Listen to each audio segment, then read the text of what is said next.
한 남자가 제 손가락을 이로 물어뜯고 있습니다. 배가 고파서가 아닙니다. 지금 이 남자의 머릿속에는 인간이 떠올릴 수 있는 가장 끔찍한 생각이 지나가는 중입니다. 발치에는 아이 하나가 이미 웅크린 채 눈을 감았고 남은 아이들은 아버지의 몸에 매달려 있습니다. 700년 동안 사람들이 이 남자에게 물어온 질문은 하나였습니다. 당신은 자식을 먹었습니까? 700년 동안 아무도 답하지 못했습니다. 그래서 2002년 사람들은 결국 진짜 무덤을 열었습니다. 뼈가 내놓은 답은 이 이야기의 마지막에 있습니다. 뉴욕 메트로폴리탄 미술관에 있는 우골리노와 그의 아들들입니다. 프랑스 조각가 장바티스트 카르포가 대리석 하나에 5사람을 새겼습니다. 높이는 2m에 가깝고 무게는 2톤이 넘습니다. 한가운데 앉은 남자가 우골리노입니다. 오른손 주먹으로 턱을 괜 채 양손의 손가락을 이로 물고 있습니다. 그런데 눈은 발밑의 아이들이 아니라 허공을 노려봅니다. 아이들은 전부 아버지에게 붙어 있습니다. 앞의 아이는 두 팔로 아버지 다리를 끌어안은 채 고개를 젖혀 올려다보며 입을 벌립니다. 그 옆에 아이는 축 늘어졌죠. 아버지만 위를 보고 아이들은 아버지 쪽으로 무너져 있습니다. 그리고 발치의 막내는 눈을 감은 채 웅크려 있습니다. 이미 숨이 끊어진 것으로 보는 사람이 많죠. 그 바로 옆 아버지의 발을 보시죠. 발가락이 바닥을 움켜쥐고 있습니다. 아이를 붙잡지 못한 힘이 전부 그 발끝에 몰려있는 겁니다. 그리고 하나는 아버지에게 머리를 기댄 채 붙어 있습니다. 매달린 아이, 늘어진 아이, 기댄 아이, 눈을 감은 막내. 카르포는 넷을 하나도 같은 자세로 새기지 않았습니다. 5사람의 몸은 전부 비틀려 있습니다. 등과 어깨의 근육은 실제보다 부풀어 있죠. 이 과장된 몸이 어디에서 왔는지는 조금 뒤에 이 조각가의 이력에서 밝혀집니다. 이제 한 걸음 물러나 보시죠. 5사람은 피라미드처럼 쌓여 있습니다. 아래는 아이들로 넓고 꼭대기에는 아버지의 머리가 있죠. 그래서 시선이 저절로 아버지의 얼굴로 모입니다. 바티칸의 고대 조각, 라오콘에서 온 구도죠. 그리고 이 조각에는 색이 하나 더 있습니다. 검정입니다. 카르포는 몸과 몸 사이를 깊이 뚫어냈고 빛이 닿으면 그 틈마다 검은 그림자가 웅덩이처럼 고입니다. 흰 대리석과 검은 그늘이 한 덩어리에서 부딪히는 거죠.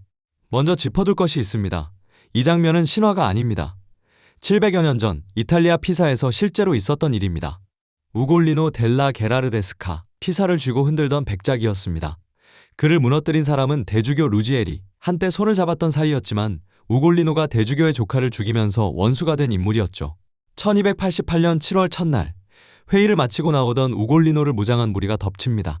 그는 시청 건물로 피해 버텼지만 건물에 불이 붙자 결국 항복할 수밖에 없었습니다. 우골리노는 아들 둘, 손자 둘과 함께 탑에 갇힙니다. 사람들이 무다라고 부르던 탑이었죠. 이 감금은 조각에도 새겨져 있습니다. 받침의 바위 틈에 감긴 쇠사슬이죠. 이듬해인 1289년 3월, 감옥문이 잠기고 열쇠는 아르노강에 던져집니다. 그 열쇠가 무슨 뜻인지 탑 안에 5사람도 알았을 겁니다. 다시는 이 문을 열지 않겠다. 5사람을 산채로 굶겨 죽이겠다는 뜻이었습니다. 갇힌 네 아이의 이름도 기록에 남아 있습니다. 아들 가도와 우구촌에, 손자 니노와 안셀무초. 어른이 저지른 권력 다툼에 죄 없이 딸려 들어간 아이들이었습니다. 그 탑 안에서 무슨 일이 있었는지는 아무도 모릅니다. 확실한 건 하나, 5명 모두 살아나오지 못했다는 것이죠. 여기까지가 기록이 말해주는 전부입니다. 그리고 이 침묵이 문제였습니다. 잠긴 문 뒤에서 벌어진 일은 아무도 모르니까 사람들은 각자 상상하는 수밖에 없었죠.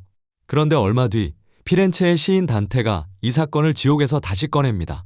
단테는 먼 훗날의 사람이 아닙니다. 사건이 벌어졌을 때 같은 하늘 아래 살고 있던 동시대 사람이었죠.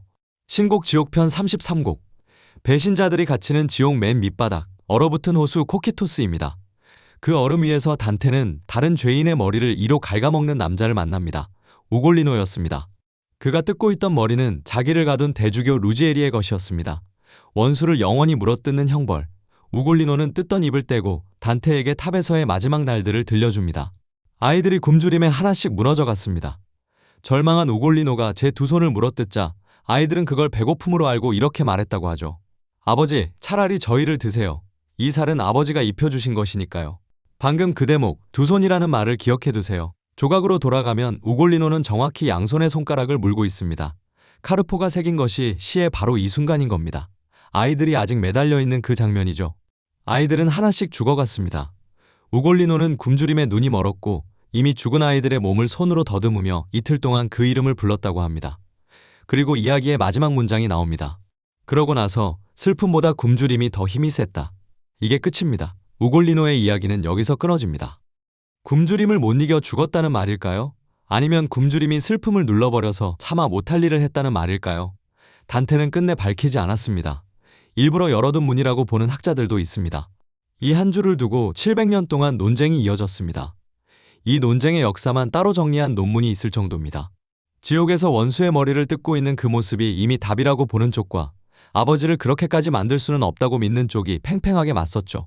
그리고 이 대목은 예술가들을 끊임없이 끌어당겼습니다. 블레이크가 단테의 이 장면을 그렸고 훗날 로댕도 같은 제목의 조각을 남겼죠. 하지만 그 중에서 가장 유명해진 것이 오늘의 이 조각입니다. 그런데 이 조각, 하마터면 태어나지 못할 뻔했습니다. 그리고 1850년대 이 한 줄에 사로잡힌 조각가가 나타납니다. 장바티스트 카르포, 프랑스 조각계 최고의 등용문인 로마 대상을 받고 로마의 빌라 메디치에서 유학하던 청년이었죠. 그는 로마에서 미켈란젤로를 파고들었습니다. 특히 시스티나 예배당의 최후의 심판에 압도되어 있었죠. 아까 보신 그 부풀린 근육과 비틀린 몸이 여기서 온 겁니다. 우골리노의 등에는 그 거장에게 빠져 지내던 시절이 그대로 남아있는 셈이죠. 당시 아카데미에는 규정이 있었습니다. 유학생의 과제작은 고대 역사나 성경에서 주제를 골라 인물 하나로 만들 것. 그런데 카르포가 고른 건 단테였고 인물은 5이었습니다. 아카데미는 반대했지만 그는 밀어붙였죠. 그렇게 4년을 이 조각에 쏟아붓습니다. 정해진 유학기간을 넘겨가면서까지 매달렸죠.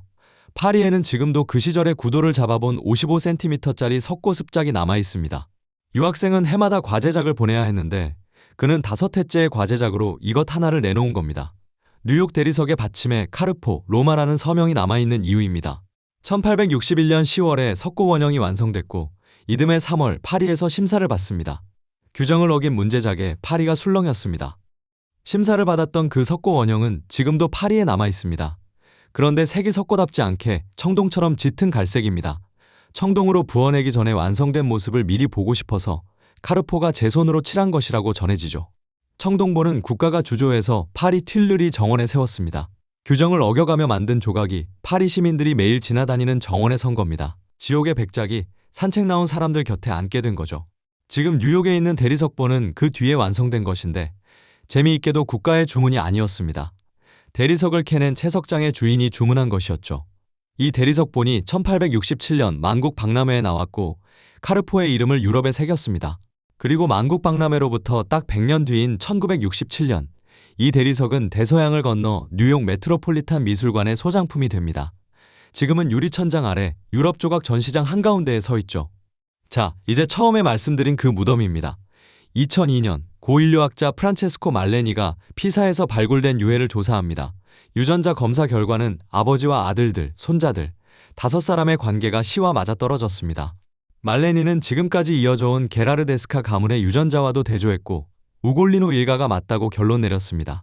본인이 밝힌 확신은 98%, 700년 전에 5사람이 처음으로 시 바깥에서 확인된 순간이었죠. 그리고 갈비뼈에서 답이 하나 나옵니다. 뼈에는 마그네슘의 흔적이 있었지만 고기를 먹으면 남는 아연이 없었습니다. 죽기 전 몇 달 동안 이 남자는 고기를 입에 대지 않았다는 뜻이죠. 게다가 유해의 주인은 70대였고 남은 이가 거의 없었습니다. 애초에 무언가를 뜯어먹기도 어려운 몸이었던 겁니다. 뼈만 놓고 보면 이 아버지는 마지막까지 그냥 아버지였던 셈이죠. 700년 만에 풀린 걸까요? 그런데 2008년, 이번엔 문서가 문제가 됩니다. 토스카나의 기록물 관리관 파올라 베니니가 그 무덤을 우골리노 일가의 것으로 못 박아준 문서들이 후대에 그것도 20세기에 꾸며진 것이라고 주장한 겁니다. 뼈는 아니라고 답했습니다. 그런데 이제는 그 뼈가 그 사람이 맞는지를 두고 다툽니다. 질문 하나가 끝나자 다음 질문이 그 자리에 앉은 셈이죠. 700년이 지났는데 이 남자는 아직도 재판 중인 겁니다. 이제 다시 조각 앞으로 돌아가 보시죠. 카르포는 답을 새기지 않았습니다. 먹는 아버지도 우는 아버지도 아니고 제 손을 물어뜯으며 버티는 아버지를 새겼습니다. 단테가 한 줄로 남겨둔 침묵을 카르포는 대리석의 침묵으로 옮겨놓은 겁니다. 답이 아니라 답 직전에 멈춰선 한 사람을 새긴 거죠. 700년 전의 시 한 줄도 150년 전의 대리석도 21세기의 유전자 검사도 이 남자의 마지막 며칠을 끝내 밝히지 못했습니다. 답은 탑과 함께 사라졌고 남은 것은 이로 물어뜯긴 손가락과 그 발치에 웅크린 채 눈을 감은 아이뿐입니다. 여러분은 이 아버지의 눈에서 무엇이 보이시나요? 여러분의 생각을 댓글로 들려주시고 또 다른 명화의 비밀이 궁금하시다면 구독, 좋아요, 그리고 댓글로 함께 해주세요.